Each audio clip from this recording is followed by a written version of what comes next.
1 Minute English. In this 1-minute lesson, we are going to take a look at the expressions look forward to and can't wait.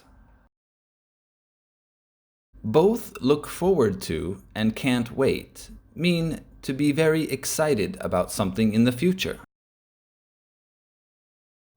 We look forward to something, or we look forward to doing something. I'm looking forward to my birthday. I'm looking forward to opening presents.